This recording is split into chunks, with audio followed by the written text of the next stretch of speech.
أعوذ بالله من الشيطان الرجيم.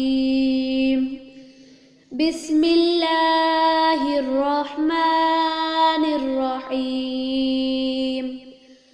والتين والزيتون وطور سينين وهذا البلد الأمين.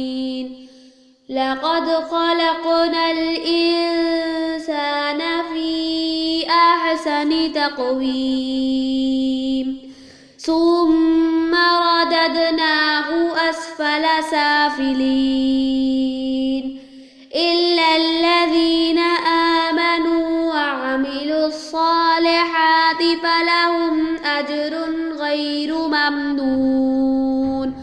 فما يكذبك بعد بالدين؟